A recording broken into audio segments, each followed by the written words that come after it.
What is up, you guys? Welcome back to my channel. Hi, my name is Nekwaya. If this is your first time stopping by, if you're not subscribed, please make sure you're subscribed. The link is down somewhere below here. I'd really appreciate it. If you've been here before, thank you so much. Definitely keep coming back. We're going to be doing a lot of fun videos, different videos. Today we're doing a Q&A. So basically I was brave enough to go on my Instagram and do that little question sticker, and I basically asked you guys, do you guys want to see, or do you want me to do a Q&A? And a bunch of you guys said yes. I think it was 95% of the people who took part in the poll said yes. So I was like, okay, cool, we're gonna do a Q&A. So I put the sticker up and I got a bunch of questions and I screenshot them. I saved them, and now I'm finally doing the Q&A. It did take me a couple of weeks to sit down and film it, but I'm here and I'm gonna try and be as succinct. It's a big word, ne? I'm gonna try and be as succinct as possible, just so that this video is not too long. I know data is not cheap, and no one's trying to watch a 5-hour video or anything like that. So without further ado, let's get into it. Someone asked me what made me start a YouTube channel. Honestly, I watch a lot of YouTube videos. I love watching YouTube videos, and this is me being honest. A lot of people ask me, oh, do you do your own makeup? Do you do your own hair? What products do you use for your hair? And all kinds of things. And I'm a very hands-on person. I like to do my own hair and all of that stuff.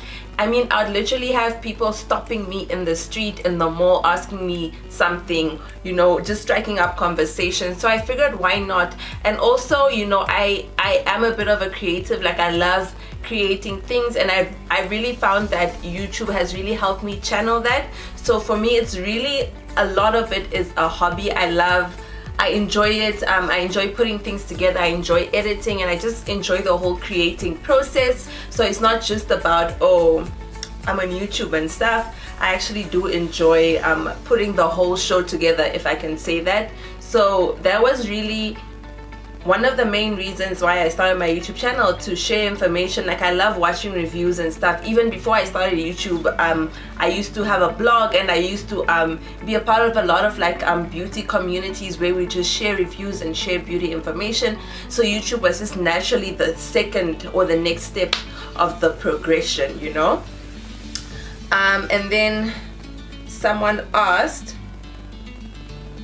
did you ever have any doubts when you started dating Yom? And they also asked if they spelled that right. Yes, you did. Y-O-R-M.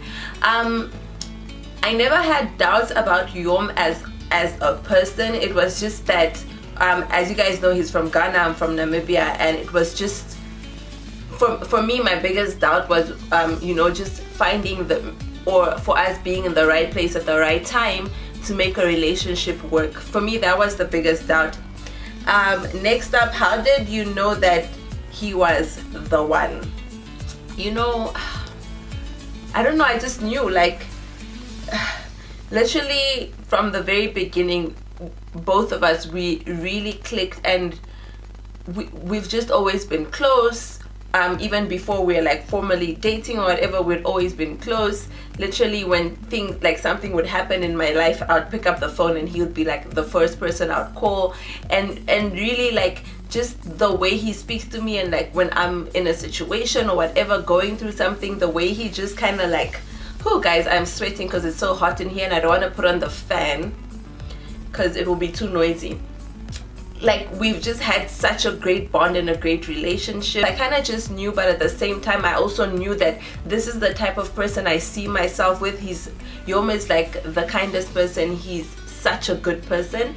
It irritates me low-key sometimes, but he's such an amazing person, and I was this is the type of person I need. This is someone that compliments me, and I feel like I compliment him. So it was really just a question of both of us putting in the work, and we are here today. Okay, someone else asked, what is the most annoying advice people give you about marriage? Is it weird that I haven't actually gotten too much advice yet?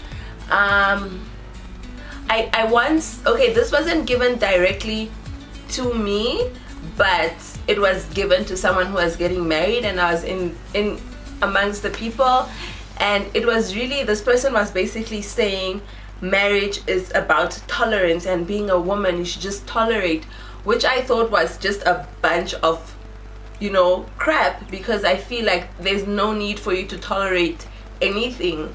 If someone is not treating you right, if they're not loving you right, all that stuff, there is no reason for you to tolerate that at all. So maybe not so much annoying, but I was just like, girl, goodbye. Like, there is no way, like, that's just not right. I don't think God ever intended that to be the purpose of marriage, you know. And then someone asked, will your wedding take place in Novemberland, Windhoek, or Ghana? Now, for those of you guys who don't know, I'm from the north. My parents live in Ushakati. I'm from Ushakati. I'm literally in Windhoek because of work. So our wedding will definitely be in the north. Like, there's no doubt about that. Yeah, we're getting married in the north.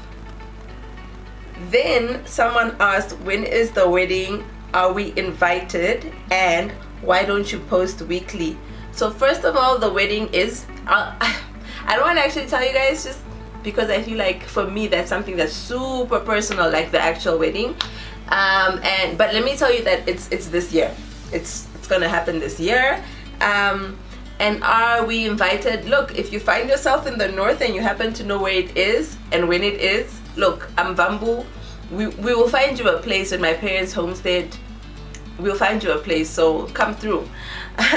And then they asked, why don't I post weekly? Now, I don't know if this person is very clued up on my channel, but I've actually been posting weekly, I want to say consistently, since last year sometime, and I actually took a break in September, but for the most part I've been posting vlogs or videos weekly, and sometimes even 2 to 3 times a week. So girl, get your life, okay?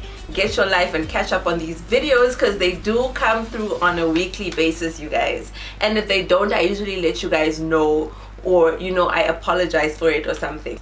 And then someone asked, what is your favorite color and why?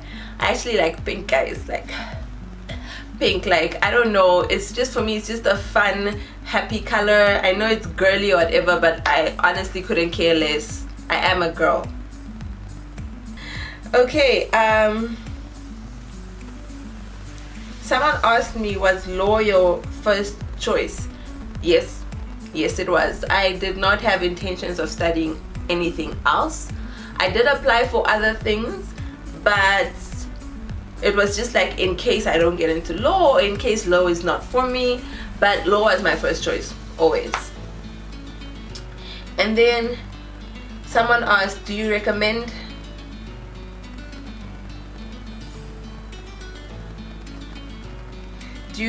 facial therapy, and if yes, how often should one take the sessions? Now, I don't know what this person mean. I don't know what you mean by facial therapy. If you mean like in terms of facials and all of that stuff, then I would say yes. I think that professional, or what do you call them, like beauty therapists and stuff, when they do facials, they do that with knowledge that you as the ordinary person don't necessarily have. So they're able to really do more for your skin. And I feel that, I mean, these things can get pricey, but like, if you can afford it, try like do once a month, you know, just to get like, just like get a restart button on your skin every month. Like, get all that gunk out and just start afresh every month. I think like, if that's what you mean, then yeah. And then someone asked, will you wear your own lovely hair for the big day? Thank you. And I will. I was always gonna wear my own hair. Like, I feel like my hair will be long enough for what I'm thinking in mind, and I'm just playing around with hairstyles now, but I'm definitely wearing my own hair. And this is my own hair, by the way, you guys. Got a little slick down bun going on. And then someone asked me, same person who asked 3 questions, how do you keep your relationship alive and going? My person and I are getting too comfortable. Girl, you're not alone, okay? I think everyone goes through that. I think that it's nothing new, and it's really it happens in relationships, but also I don't think it's something to be scared of so much. I mean, I sound like I'm a boring girlfriend or fiance, but what I mean is just that it's a natural progression, and I think as you get older, both of you don't expect to do necessarily the same things that you did when you're 21, 22. Like Yom and I, we used to go out a lot, because back in the day, girl, you know, I was that girl. I was out and about. But honestly, that doesn't excite me anymore. And I mean, we'll go out every now and then, but it's not our thing anymore. So we've as we've grown, our relationship has also evolved, and so have the things that we like to do. And I mean, I like staying at home, and Yom is not so much. So I try and meet him halfway. So we'll go out, and we'll also stay in, and in those times we'll find things to do that interest both of us. So like, for example, Yom loves watching movies. I don't, just because I fall asleep very easily, but because that's something that he loves doing that makes him happy, I make sure that we try and go to the movies, finding things that excite you, and both of you, and not always expecting what used to excite you to necessarily excite you now. And yeah, so I think, I don't know if that's a good answer for you, but that's what I think. Next up, please advise a girl who wants natural hair but doesn't want to do the big chop. I'll be honest and say you're gonna have to cut your hair at some point. That's the truth. But how you go about it, obviously, you know, you don't have to do a big chop. Like in my personal experience, I transitioned, meaning that I stopped relaxing my hair and basically started treating it as natural hair, like what I would do for natural hair, for a couple of months. I think it was from September to early January. So September, October, November, December, January, which was about 5 months. I did not relax my hair. And I just had protective styles in, and I'd always advise protective styles when you're transitioning, just because honestly, dealing with two textures, and especially when you're new to the whole natural hair game, is so hard, you guys. Two textures, wow, you get so frustrated sometimes. So I'd always just protective style, and then like take it down, deep condition, wash, whatever, and protective style again. So I'd definitely say transition for a minute, and then as you go along, you cut off the relaxed ends. And I mean, depending on how long you want to transition for, like I know people who transition for like 2 years, so you never actually really saw them with like short hair. You know, it was always long. 1 minute was relaxed, and then a couple of months later it was natural. So definitely transition. I'd say transition and protective style, but don't forget to take care of your hair while you're protective styling. That's super important. And also, if you're transitioning, it really allows you to learn what your hair kind of likes and what it doesn't like. And then the final question is, your travel life is absolute goals. What places can you suggest for a couple with a 2-year-old child? Well, first of all, thank you, but I don't actually think my travel life is goals. I just think that, one, I'm blessed to be in a job that allows me to travel, and that I'm also privileged enough to have people at work who trust me with this travel, and knowing that if I go out there I can, you know, do what I'm supposed to do. So, you know, it's really a blessing that I'm able to see places while working. That being said, I guess I'm also lucky that my fiance lives on the other side of the continent, so that's always an option in terms of going somewhere. That being said, I don't have children. My youngest sibling is 5 years younger than me, so he's also quite grown. So I really don't remember having like kids around me in my house, in my family, that kind of thing. We've all just always been grown like this, you know. So I really don't have much experience with small kids, like toddlers. I really don't. But I'd say that most of the time, unless it's like Ibiza or like Mallorca, you know, I think most destinations can be made kid friendly.